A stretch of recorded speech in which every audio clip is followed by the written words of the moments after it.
नमस्कार, economics for all Deven channel में आपका स्वागत है।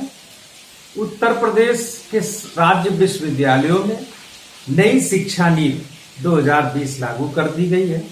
इस बार कानपुर विश्वविद्यालय छत्रपति साहू जी महाराज कानपुर विश्वविद्यालय ने एमए परास्नातक पोस्ट ग्रेजुएशन में भी नई शिक्षा नीति लागू कर दी। तो आज हम बात करेंगे एमए इकोनॉमिक्स में नई शिक्षा नीति में किस प्रकार के परिवर्तन किए गए हैं, उसके जो पाठ्यक्रम है उसके सिलेबस में क्या परिवर्तन किया गया है, इस पर आज हम चर्चा करेंगे। इसमें विशेष बात है कि minor elective of 4 credit points from other faculty to be taken first या second semester only once in first semester. First year में ही आपको माइनर इलेक्टिव जो सब्जेक्ट है वो लेने हैं और इसमें माइनर जो है वो 4 क्रेडिट अंकों का है।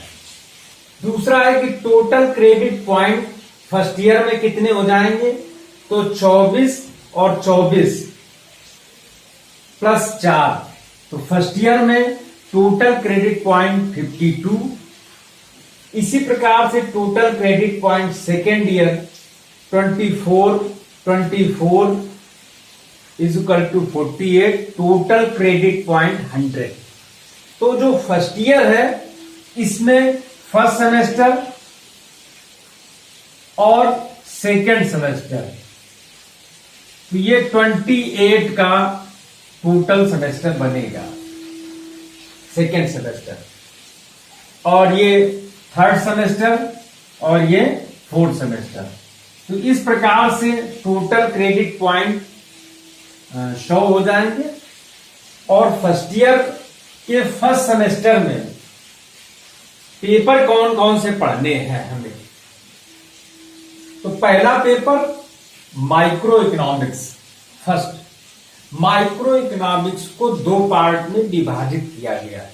एक विशेष बात यह भी है कि अभी तक क्या है कि माइक्रो इकोनॉमिक्स का पूरा पार्ट पढ़ते थे हम, फर्स्ट ईयर में पढ़ते थे। अब इसमें 2 पार्ट में हमें पढ़ना है। फर्स्ट सेमेस्टर में माइक्रो इकोनॉमिक्स का फर्स्ट पार्ट, इसी प्रकार से मैक्रो इकोनॉमिक्स का फर्स्ट पार्ट।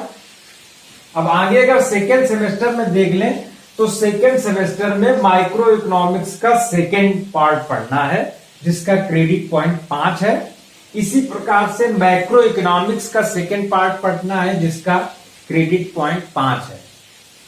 तीसरा पेपर जो है फर्स्ट सेमेस्टर में वो पब्लिक फाइनेंस का है जिसके क्रेडिट पॉइंट 5 है। इसी प्रकार से चौथा जो पेपर है वो डेमोग्राफी का है, जनांकिकी है, इसका भी क्रेडिट पॉइंट 5 है। और पांचवा जो पेपर है तो उसमें एक प्रोजेक्ट वर्क भी कराया जा सकता है और सेमिनार भी कराया जा सकता है, और जिसमें प्रोजेक्ट या सेमिनार और उसी पे वाइवा या मौखिकी भी होगा जिसका क्रेडिट पॉइंट 4 है। इस प्रकार से सेकेंड सेमेस्टर में माइक्रो इकोनॉमिक्स का सेकेंड पार्ट पढ़ना है जिसका 5 क्रेडिट पॉइंट है, मैक्रो इकोनॉमिक्स का सेकेंड पार्ट पढ़ना है जिसमें 5 क्रेडिट पॉइंट है। तीसरा जो पेपर है उसमें इलेक्टिव है, उसमें एग्रीकल्चर इकोनॉमिक्स भी आप ले सकते हैं या एलिमेंट्री स्टैटिस्टिक्स भी ले सकते हैं जिसका क्रेडिट पॉइंट 5 है। चौथा जो पेपर है इसमें भी चयन है, चाहे रिसर्च मेथोलॉजी का पेपर ले लें, इंडियन पब्लिक फाइनेंस ये पेपर पढ़ लें। और पांचवा जो है वो सर्वे वर्क है, डिसर्टेशन वर्क भी इसमें कराया जा सकता है, या तो सर्वे वर्क करा ले, किसी केस स्टडी सर्वे करा ले, या डिसर्टेशन उस पर लिखवा लें और उसी पे वाइवा हो जाएगा। इसका क्रेडिट पॉइंट 8 है। तो इस प्रकार से ये जो टोटल बनेगा वो 28 बनेगा।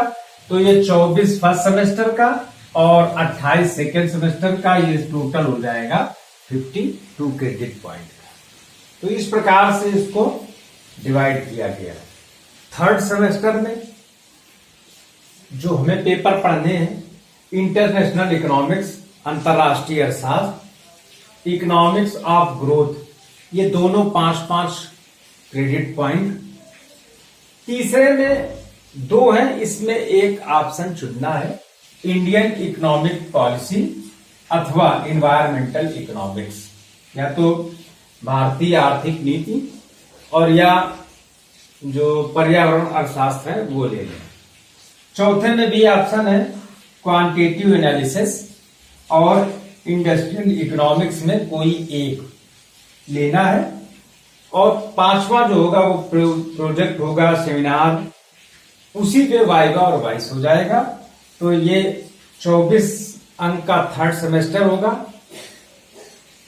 इसी प्रकार से 4था सेमेस्टर जो होगा उसमें जो पेपर पढ़ने हैं हमें, तो मॉनेटरी इकोनॉमिक्स, मौद्रिक अर्थशास्त्र, 5 क्रेडिट पॉइंट है इसके।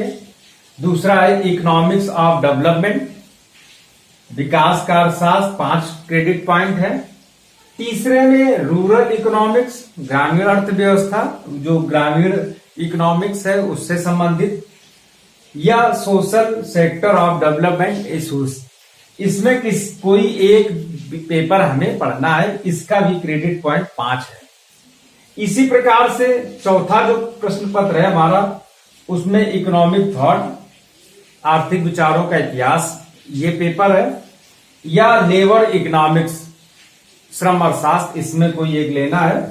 सर्वे वर्क और डिजर्टेशन 4थे सेमेस्टर में भी है, डिजर्टेशन 2nd सेमेस्टर में भी है और 4थे सेमेस्टर में भी है, उसी पे वाइवा है। तो इस प्रकार से ये दोनों 24-24 क्रेडिट के हो जाएंगे। और जो पहले और दूसरे सेमेस्टर है वो टोटल उसका 52 क्रेडिट पॉइंट है। इस प्रकार से 100 क्रेडिट पॉइंट एमए इकोनॉमिक्स का बन जाएगा। तो नई शिक्षा नीति के तहत एमए अर्थशास्त्र जो 2 वर्ष का था, इसको 4 सेमेस्टर में विभाजित किया गया है। धन्यवाद।